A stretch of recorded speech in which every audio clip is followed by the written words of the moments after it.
เป็นเจ้าภาพทอดผ้าป่าสามัคคีเพื่อสร้างระบบน้ำเกษตรใช้รถต้นไม้และรองรับการปรับภูมิทัศน์จัดสวนรอบๆอาคารลานพระใหญ่ทอดนักวัดพระธาตุสีมาโพตโพธารามพระธาตุม่อนปิ่นตำบลโป่งน้ำฮ้อนอำเภอฝางจังหวัดเชียงใหม่วันพุธที่ 16 เดือนเมษายน 2568 เวลา 13:39 นาทีร่วมบริจาคผ่านหมายเลขบัญชี204-309-3196 ธนาคารกสิกรไทยสาขาฝางประเภทออมทรัพย์ติดต่อสอบถามได้ที่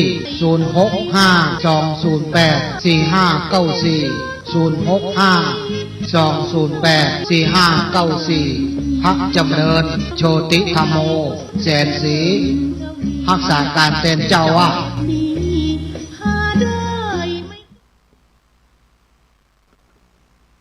พุทโธเมนาโถขอเอาพระพุทธเจ้าเป็นที่พึ่งอันประเสริฐของข้าพเจ้าธัมโมเมนาโถพระธรรมเป็นที่พึ่งอันประเสริฐของข้าพเจ้าสังโฆเมนาโถ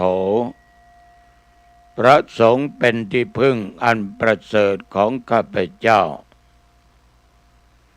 นะโมตัสสะภะคะวะโต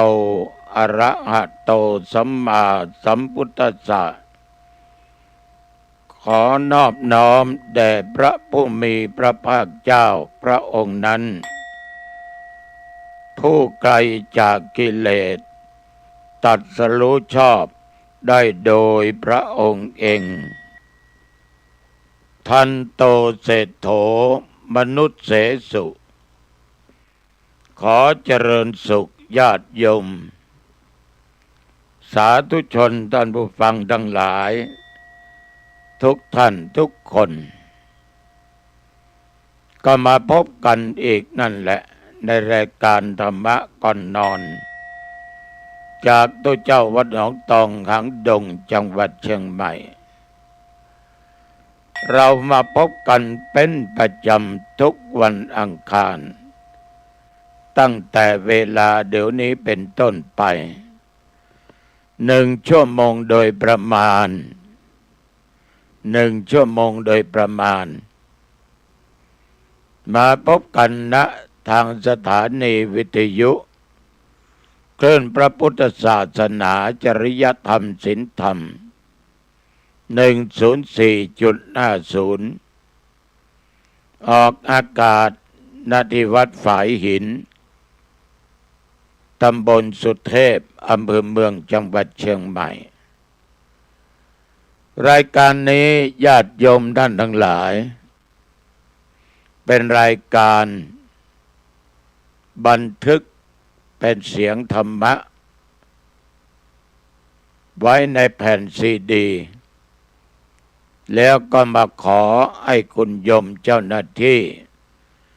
เปิดให้ญาติให้โยมท่านทั้งหลายได้รับฟังกันตั้งแต่เวลาเดี๋ยวนี้เป็นต้นไปโยมบางท่านก็นึกว่าทำไมเองมาออกเป็นรายการสดก็โทรไปตามหมายเลขโทรศัพท์ที่ว่า 0819503471 เสียงโทรศัพท์ก็ไปดังที่ธรรมาภาพบางครั้งก็อยู่วัดบางครั้งก็ออกไปกิจนิมนต์ไปเทศน์ญาติโยมก็นึกว่าเป็นรายการสดก็จึงขอบอกให้ญาติโยมรับทราบอีกครั้งว่ารายการนี้ไม่ใช่รายการสดเป็นการบันทึกเสียงธรรมะเหมือนครั้งนี้ธรรมาภาพนั่งบรรยายธรรมะรายการธรรมะก่อนนอนนี้เวลา 14:45 นาทีนั่งอยู่บนเตียงนอนของอาตมาภาพ นั่งขัดสมาธิเอาหลังนี่พิงกับหมอนไว้ก็ตรงกับวันศุกร์ที่ผ่านมาเดือนมีนาคมพุทธศักราช 2568 ตั้งแต่วันศุกร์ก็ผ่านมาหลายวันจนถึงวันนี้เวลานี้เจ้าหน้าที่ก็ได้เปิดเสียงธรรมะรายการธรรมะก่อนนอนให้ญาติให้โยมท่านทั้งหลายได้รับฟังกันอย่างไรก็ตามอาตมภาพก็ต้องขออนุโมทนาขอบใจในน้ำจิตน้ำใจของญาติของโยมทุกท่านทุกคนที่ติดตามฟังรายการนี้มาด้วยดีตลอดญาติโยมที่อยู่หางดงตอนเหนือสารพีบางแห่งสันกำแพงแม่อ่อนโดยสะเก็ดสันทรายแม่ริมอำเภอเมืองท่านจะฟังรายการนี้ชัดเจนแต่ว่าโซนทางใต้ฟังไม่ได้เพราะคลื่นมันไปตรงกันกับสถานีอื่นฉะนั้นมักมีญาติโยมถามว่าได้ยินหลวงพ่อพูดว่ารายการธรรมะก่อนนอนนั้นออกอากาศทุกวันอังคารแต่เปิดฟังไม่ได้ไม่ได้ยินก็ดังที่กล่าวด้วยเหตุดังที่กล่าวอย่างไรก็ต้องขออนุโมทนาขอบใจต่อเจ้าหน้าที่ทุกท่านทุกคนและต่อญาติต่อโยมแฟนรายการธรรมะทุกท่านถึงจะเหน็ดเหนื่อยไม่ล้าต่อการงานที่ทำมาแล้วก็ยังมาได้ฟังธรรมะอีกต้องขออนุโมทนาถ้าไม่ชอบถ้าไม่สนก็คงไม่มีใครฟังแต่ญาติโยมก็ฟังกันอาตมาภาพต้องขออนุโมทนาขอบใจบูชาน้ำจิตน้ำใจของญาติโยมเป็นอย่างมากขอบใจนะต่อคุณโยมแสงล่าดาวเรืองและลูกอ่อนอนงดาวเรืองที่ได้ไปทำบุญแล้วฟังอาตมภาพบรรยายธรรมะเป็นประจำขอบใจนักขอบใจหลายๆวันนี้ได้ตั้งปาสิทธิ์ไว้ทันโตเศรษโถมนุษย์เสสุก็แปลว่าในหมู่มนุษย์เนี่ยญาติโยมผู้ฝึกตนแล้วเป็นผู้ประเสริฐในหมู่มนุษย์นี่นะโยมคนเราทั้งหลายนี่แหละทุกเพศทุกวัยไม่ว่าจะเพศหญิงเพศชายไม่ว่าจะเป็นสมณะนักบวชเป็นตุเป็นเณรจะมียศถาบรรดาศักดิ์ตำแหน่งหน้าที่ใดๆก็ตามแม้แต่ญาติโยมทั้งหลายจะอยู่ในวัยใดก็ตามถ้าคนคนนั้นเป็นบุคคลที่ได้ฝึกตนฝึกใจอยู่ในศีลในธรรมก็ได้ชื่อว่าบุคคลนั้นเป็นผู้ประเสริฐแลสาธุชนญาติโยมเคยมีคนไปถามและโทรถามอาตมาภาพบ่อยครั้งว่าตนนั้นคืออะไรทำไมไม่รู้จักตัวเองละโยมไม่น่าถามเลยนะไม่น่าถามตนนะญาติโยมก็คือตัวบุคคลอย่างเราเขานี่แหละเหมือนอาตมาภาพและญาติและโยมทุกคนอาตมาก็ได้บรรยายธรรมะโยมก็ได้ฟังธรรมะเราก็รู้จักร้อนจักหนาวจักเย็นจากการเจ็บไข้ได้ป่วยท่านทั้งหลายเรายังรู้จักว่านี่คือตัวเรา ตัวของเราได้รู้ได้เห็นได้สัมผัสสิ่งต่างๆฉะนั้นบุคคลที่ประกอบได้สิ่งที่ดีที่งามที่มีธรรมะอยู่ในจิตในใจอยู่ในขันธ์ทั้งห้าเราเรียกว่าตนมนุษย์หรือคนเรานี้จะใช้ธรรมะข้อใดเนี่ยโยมจะใช้ธรรมะข้อใดมาฝึกตนอย่างสม่ำเสมอแล้วให้รู้จักตัวของตัวเองจะได้ยกตัวเองนี้ขึ้นเป็นผู้ที่ดีก็แล้วกันนะเป็นผู้ที่มีน้ำจิตน้ำใจงดงามเป็นผู้ที่ประเสริฐตามหลักธรรมในทางพุทธศาสนานั้นท่านก็สอนว่าถ้าเป็นวัยเด็กวัยเรียนวัยหนุ่มวัยสาววัยไหนก็ตามให้ใช้หลักธรรมะในหลักมรรคมีองค์8มรรคะแปลว่าหนทาง8 เส้นนี้ญาติโยมเราทั้งหลายจะต้องพึงศึกษาปฏิบัติจึงจะเป็นผู้ประเสริฐมรรค8 ข้อมีสัมมาทิฏฐิสัมมาสังกัปปะสัมมาวาจาสัมมากัมมันตะสัมมาอาชีวะสัมมาวายามะสัมมาสติสัมมาสมาธิเรามีหลักธรรม8 ข้อ 8 ประการเป็นทางดำเนินชีวิต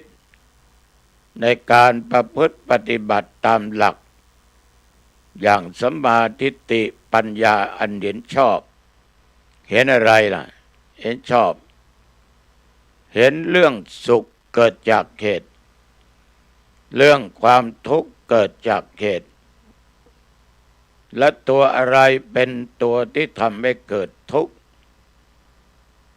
สมุทัยเหตุที่เกิดทุกข์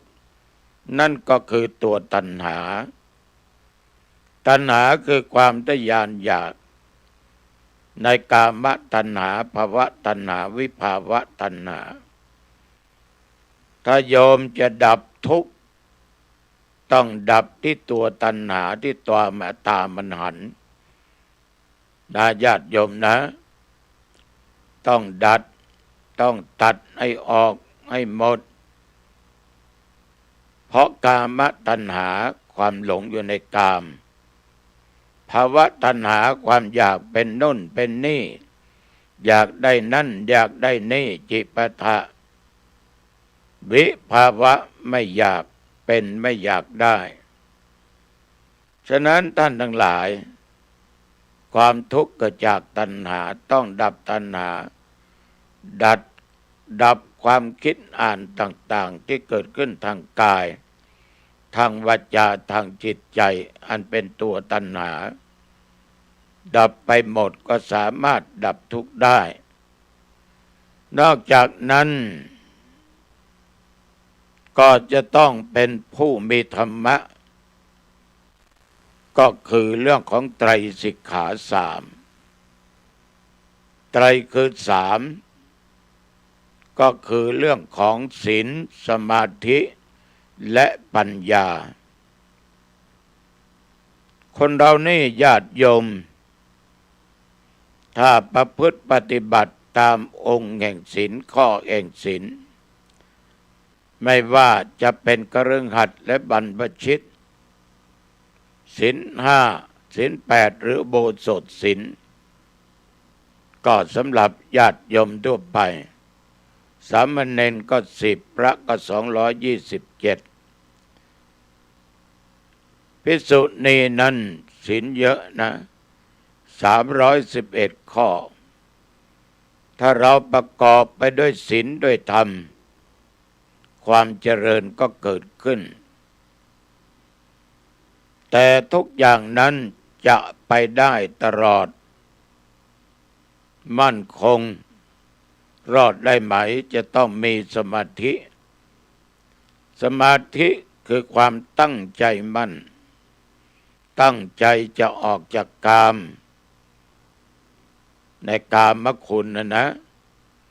ตั้งใจไม่ต้องมาเกิดในวัฏสงสารอีกหาหนทางแห่งความพ้นทุกข์ฉะนั้นก็คือตัวที่เป็นสมาธิแปลว่าความตั้งใจในการประพฤติปฏิบัติตามข้อธรรมวินัยตามสติปัฏฐานตัวปัญญาก็จะเกิดขึ้นเราก็เรียกว่าปัญญาตัวนี้มาไตรสิกขาแปลว่าความรอบรู้เมื่อจะทำเมื่อจะพูดเมื่อจะคิดเป็นผู้มีสติตลอดตรึกตรองอยู่ตลอดอย่างนี้บุคคลก็นำเป็นข้อปฏิบัติได้แม้แต่การทำงานคุณโยมจะอยู่ในหน้าที่ตำแหน่งใดก็ตามจะเป็นข้าราชการหน่วยงานองค์กรเป็นพระสงฆ์องค์เจ้าจะต้องเป็นผู้มีศีลสมาธิปัญญานอกนั้นจะต้องเป็นคนที่ตั้งอยู่ในสุจริตธรรมไม่คดไม่โกงไม่โกหกตอแหลพูดก็พูดต่อสิ่งที่เป็นจริงทำก็ทำสิ่งที่เป็นจริงแม้แต่คิดก็คิดแต่สิ่งที่เป็นจริงจนสมาธิตั้งมั่นตัวปัญญาคือความรอบรู้ก็จะบังเกิดขึ้นฉะนั้นญาติโยมบุคคลที่อยากจะเป็นผู้ประเสริฐก็ต้องตั้งอยู่ในเรื่องของศีลของธรรมเรื่องธรรมที่เป็นฝ่ายกุศลและอกุศลเหล่านี้เป็นต้นหรือเรื่องของขันธ์ห้าขันธ์ห้าก็มีรูปเวทนาสัญญาสังขารและวิญญาณตัวของเรานี้ญาติโยมก็ปรุงแต่งมาจากดินน้ำลมไฟที่เราเรียกว่าตัวของธาตุกรรมฐานสี่อย่างนี้มันสำคัญชะไหนต้องสำคัญยิ่งโยมถ้าไม่สำคัญไม่เกิดไม่มีขึ้นก็ไม่มีเราไม่มีโยมและอาตมภาพแต่ในเรื่องของธาตุทั้งสี่นี้ในสรีระร่างกายของคนเรานี้ญาติโยมถ้าอยากจะเรียนรู้ในสิ่งต่างๆนั้นมันก็อ่านได้นะอยู่ในขันธ์ห้าในรูปในเวทนากายเวทนาขอโทษรูปเวทนาสัญญาสังขารและวิญญาณที่เราเรียกว่าขันธ์ห้าธาตุสี่นี้ดินน้ำลมไฟเป็นรูปขันธ์ทีนี้เวทนาคือสภาพอารมณ์ต่างๆจะเป็นสุขจะเป็นทุกข์หรือเฉยๆที่เกิดเป็นเวทนามันเกิดจากอารมณ์ต่างๆที่มันเกิดขึ้นอารมณ์เหล่านั้นเกิดขึ้นทางตาหูจมูกลิ้นกายและจิตใจในขันธ์ห้านั้นความจำได้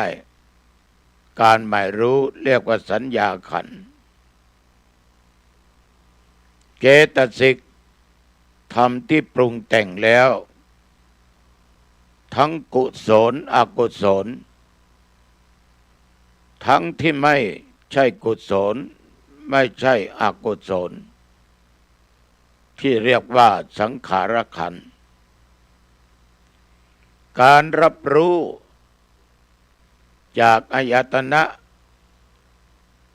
ที่มากระทบทางตาหูจมูกลิ้นกายใจนั้นเราเรียกว่าวิญญาณขันธ์ฉะนั้นมนุษย์คนเราทั้งหลายนี่ประกอบไปด้วยขันธ์ห้ากายคือรูปขันธ์เวทนาขันธ์สัญญาขันธ์สังขารขันธ์และวิญญาณขันธ์รูปขันธ์นั้นญาติโยมท่านผู้ฟังทั้งหลายได้รับความเร่าร้อน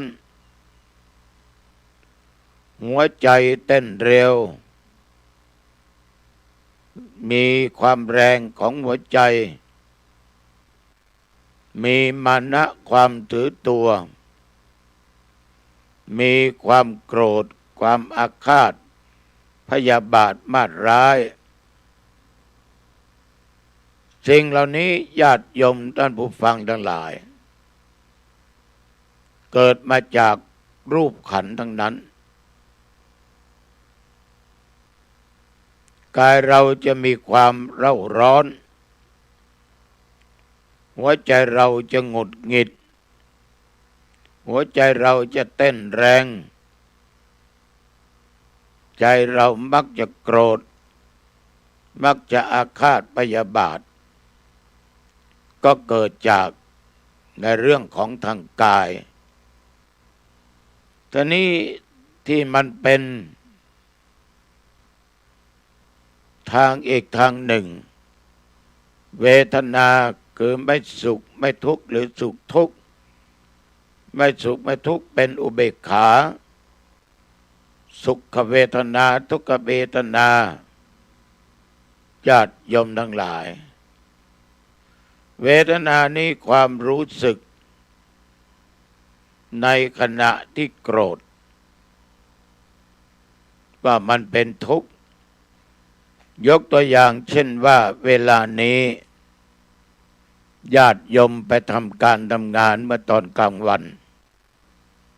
เหน็ดเหนื่อยเมื่อยล้ามาบ้าน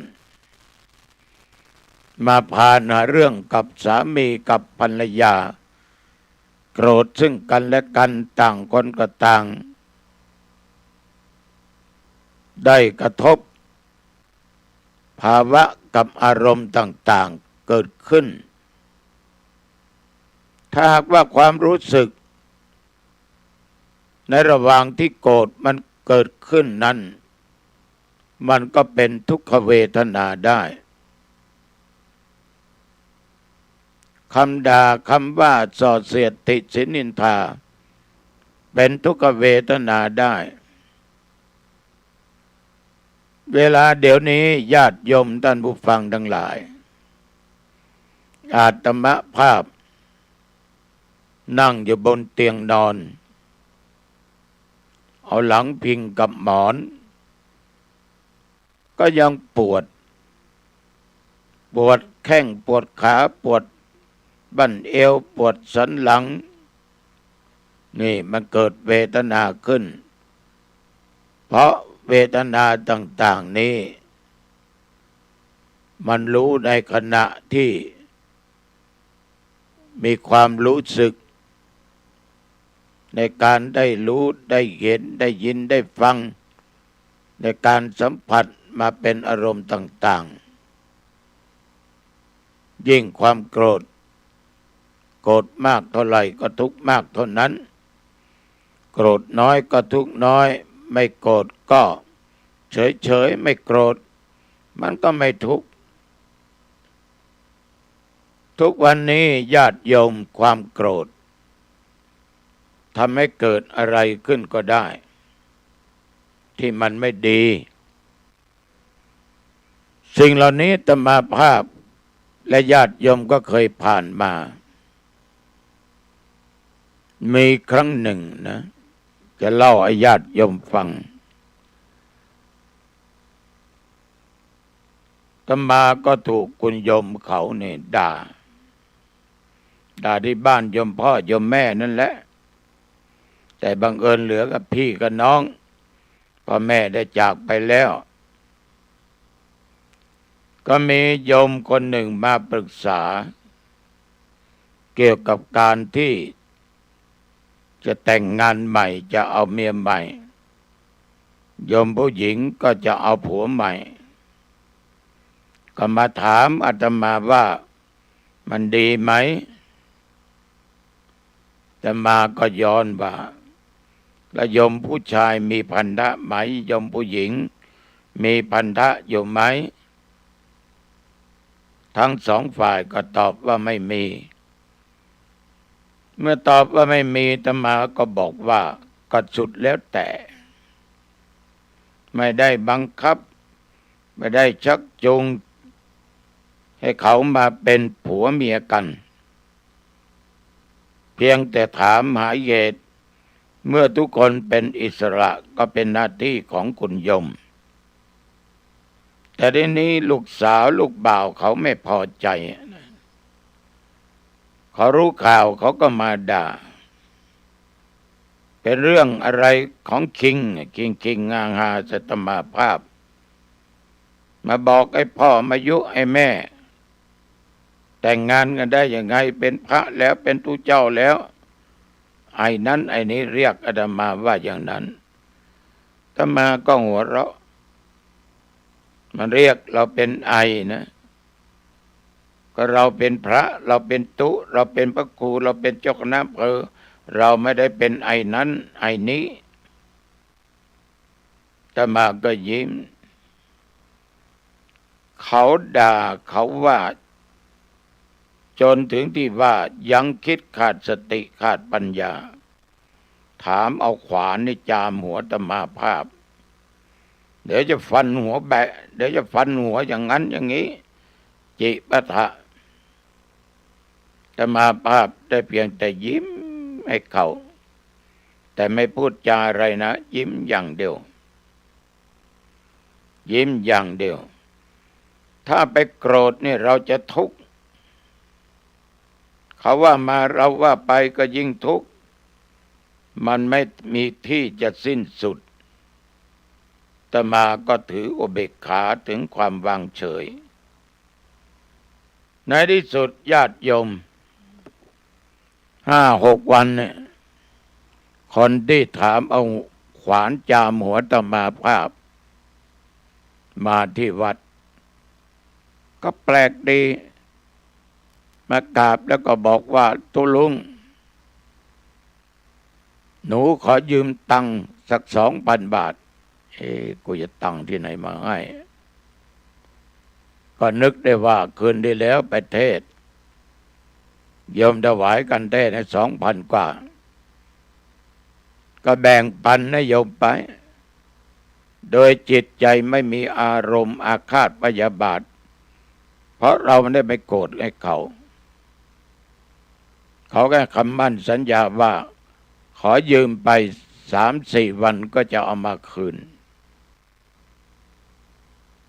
ความชั่วความโกรธชนะความไม่โกรธได้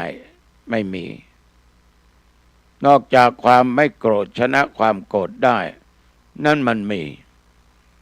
ฉะนั้นเราไม่อาฆาตพยาบาทจองเวรจองกรรมเราไม่โกรธตอบโยมทั้งหลายมันก็เป็นผลดีต่อเราฉะนั้นอย่าได้ใส่เป็นอารมณ์เลยในเรื่องของเวทนาจะพาให้โกรธพาให้ลุ่มหลงได้หลงทางนั้นกลับได้นะแต่หลงใจนั่นน่ะกลับยากฉะนั้นญาติโยมอย่าได้หลงไปในทางที่ไม่ดีในเรื่องของกามคุณเรื่องความทะยานอยากเหล่านี้เป็นต้นในเรื่องของขันธ์ห้าเรื่องของสัญญานี่การจำเรื่องคือความจำเหมือนญาติโยมที่นั่งฟังเสียงธรรมะจากตัวเจ้าวัดหนองตองเดี๋ยวนี้ โยมบางท่านบางคนจำเสียงได้ไม่เคยเห็นหน้าค่าตากันว่าหน้าตาตุจะเป็นยังไงเปิดวิทยุ ได้ยินเสียงโอ้นี่ตุหนองตองตุลุงวัดหนองตองพระครูวัดหนองตองรู้ได้ยังไงจำเสียงเพราะมีสัญญาแปลว่าความจำฉะนั้นญาติโยม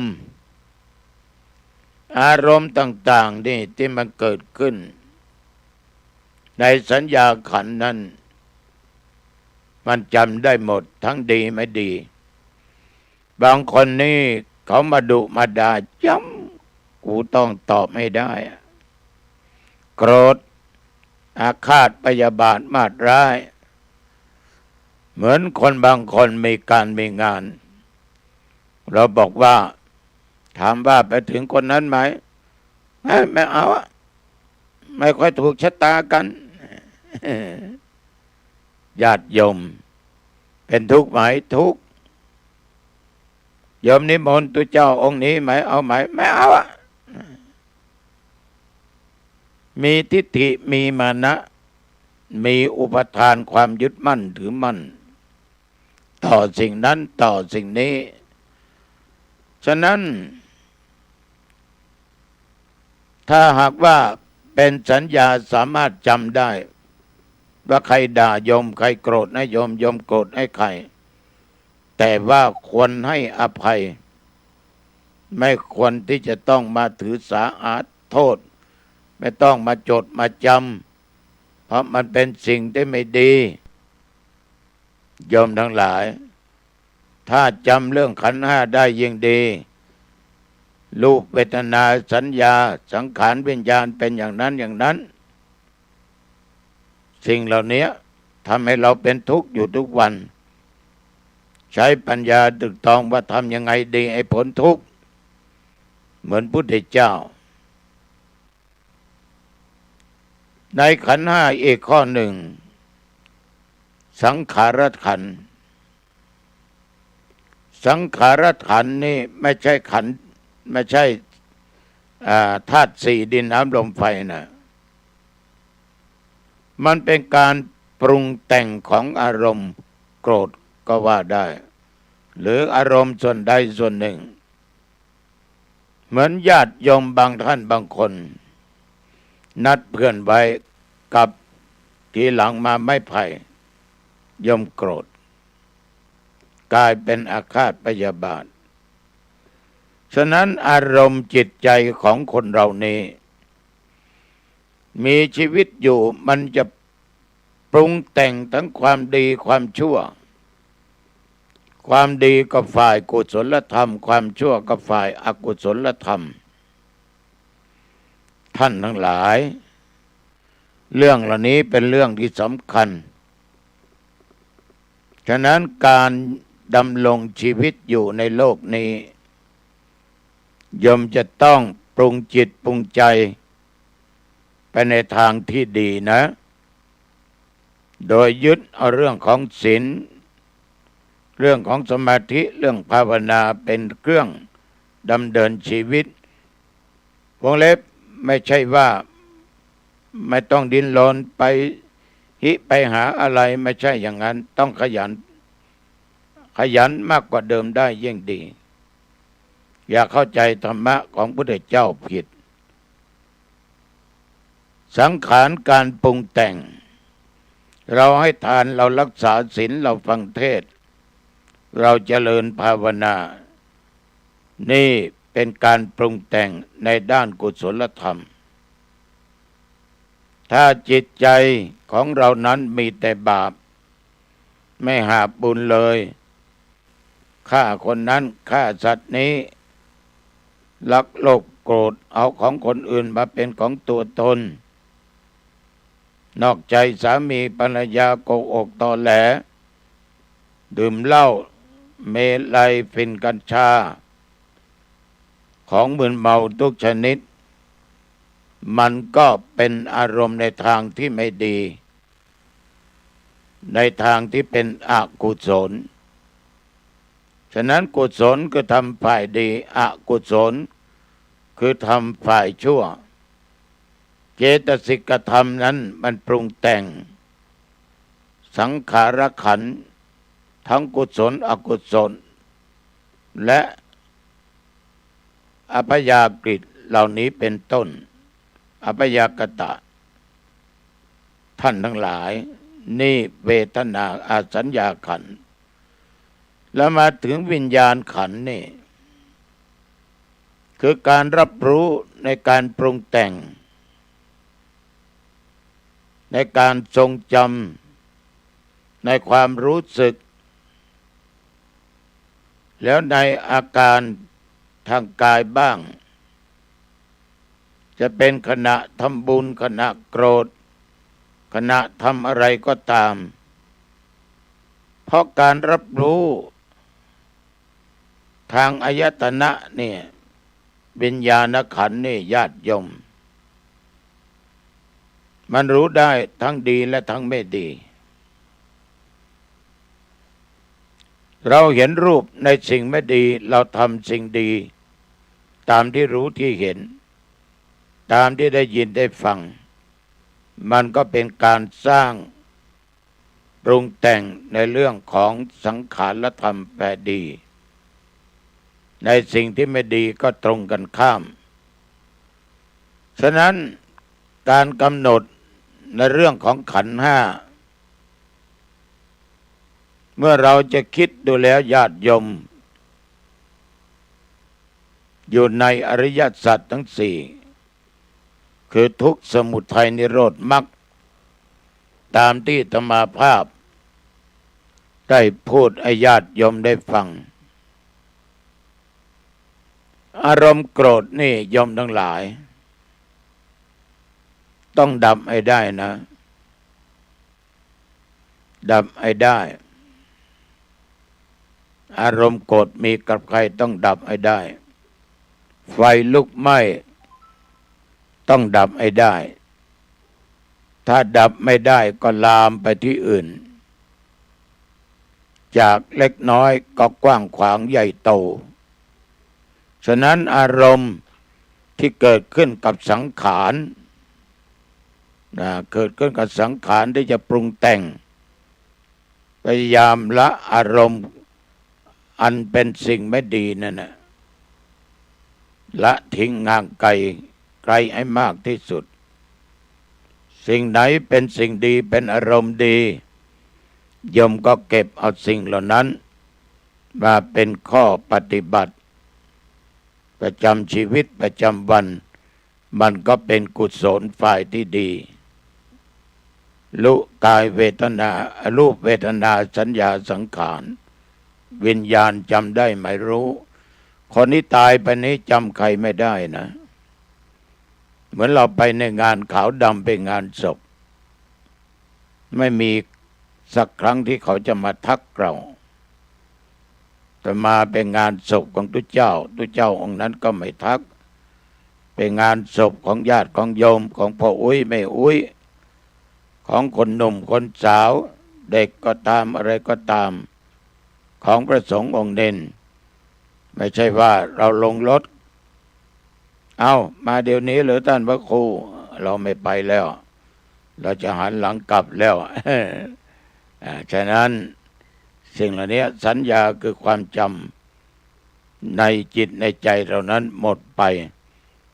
ต่อเมื่อขันธ์มันดับไปนี่จึงขอฝาก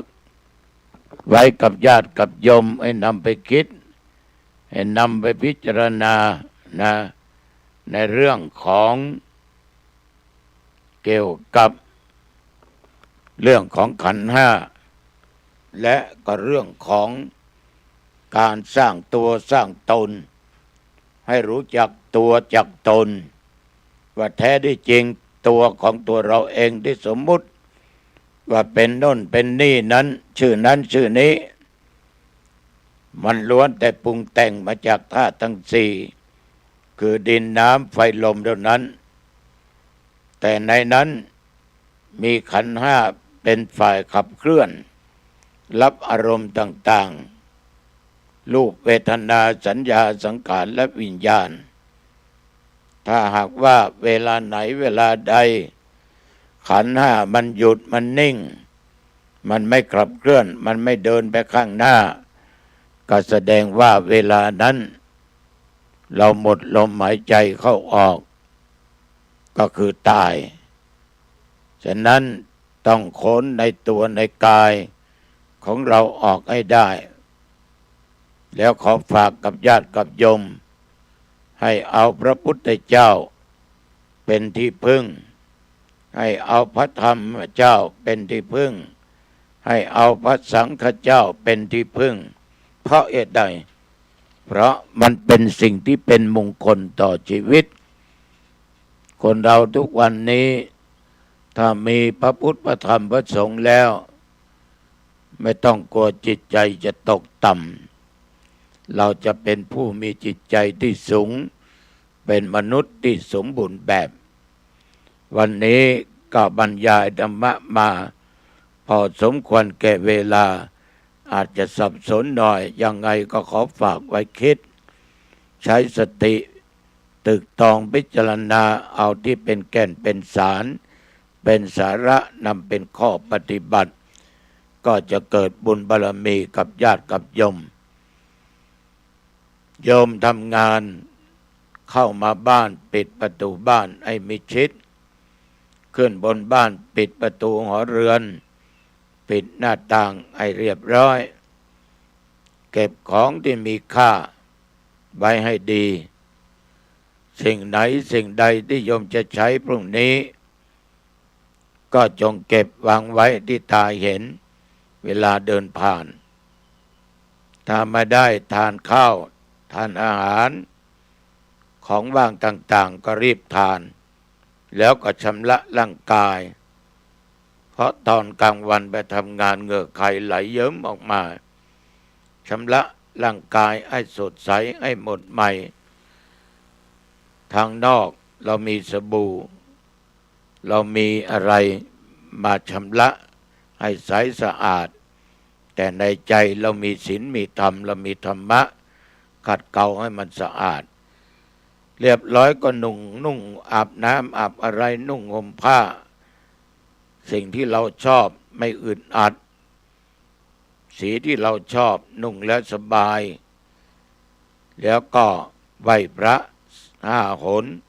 สวดมนต์3 บทคือไหว้พระพุทธเจ้าพระธรรมพระสงฆ์ไหว้พระในบ้านคือพระบิดาพระมารดาไหว้พระอุปัชฌาย์ผู้บวชเราเป็นน้อยเป็นหลานเป็นเณรเป็นตุไหว้ครูอาจารย์ที่ถ่ายทอดศิลปะวิชาความรู้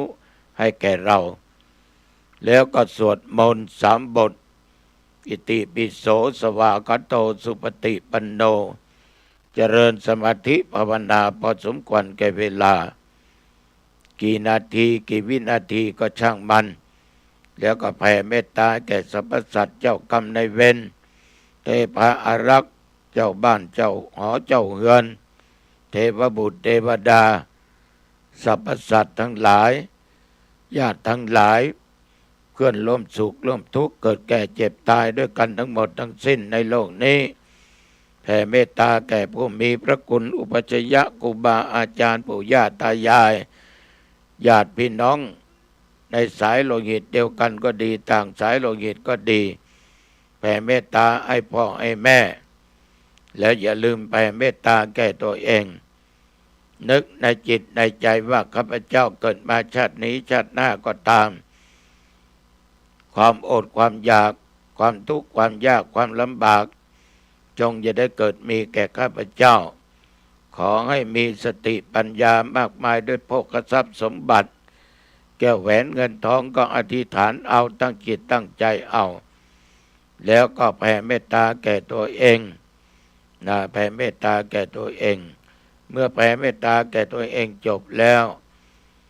ญาติโยมก็นอนหลับสบายตื่นเช้ามาก็สบายแช่มชื่นเบิกบานอายุวันโนสุขขังพลังพบกันใหม่โอกาสหน้าเจริญพร